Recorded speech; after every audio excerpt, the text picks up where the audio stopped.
അനസ് റളിയല്ലാഹു തആല പറയുകയാണ്, ദഖലൻ നബി സല്ലല്ലാഹു അലൈഹി വസല്ലം അൽ മസ്ജിദ, നബി സല്ലല്ലാഹു അലൈഹി വസല്ലം തങ്ങൾ പള്ളിയിൽ പ്രവേശിച്ചു.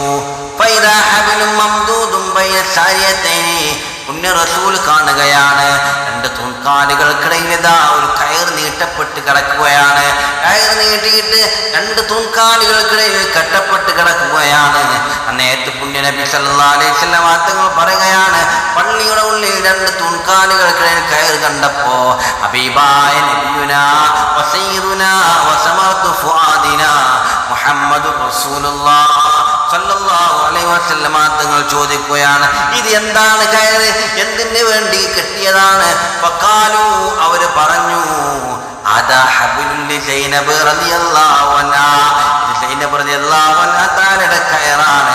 ഫൈദാ ഫതറത്ത്, സൈനബ് റളിയല്ലാഹു അൻഹാ നിസ്കരിച്ച് തളർന്നു കഴിഞ്ഞാൽ തഅല്ലഖത് ബി, ആ കയറിൽ ബന്ധിക്കുമായിരുന്നു, കയറിൽ പിടിക്കുമായിരുന്നു, എന്നിട്ട് നമസ്കരിക്കുമായിരുന്നു എന്ന് അവിടുന്ന് സ്വഹാബത്ത് പറഞ്ഞപ്പോ ഹബീബായ നബിയുനാ വസയ്യിദുനാ മുഹമ്മദുർ റസൂലുള്ളാഹ് സല്ലല്ലാഹു അലൈഹി വസല്ലം അവിടെ കൂടിയവരോട് പറയുകയാണ്, അല്ലോ നിങ്ങൾ ആ കയർ അഴിച്ചു വിടണേ, കയർ നിങ്ങൾ അഴിക്കൂ.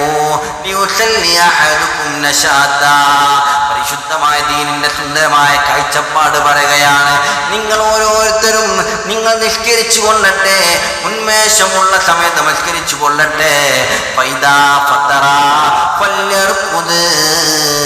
ശരീരത്തെ പീഡിപ്പിക്കണമെന്നല്ല, നമസ്കരിച്ച് സുന്നത്തൊക്കെ നമസ്കരിച്ച് ക്ഷീണിച്ചു കഴിഞ്ഞാൽ വീണ്ടും ശരീരത്തെ പ്രയാസപ്പെടുത്തരുതേ. അവൻ തളർന്നു കഴിഞ്ഞാൽ പോയി കിടന്നുറങ്ങിക്കൊള്ളട്ടെ, അവൻ കിടന്നു കൊള്ളട്ടെ എന്ന് മദീനയുടെ നായകനെ മണവാളനെ മുഹമ്മദ് മുസ്തഫ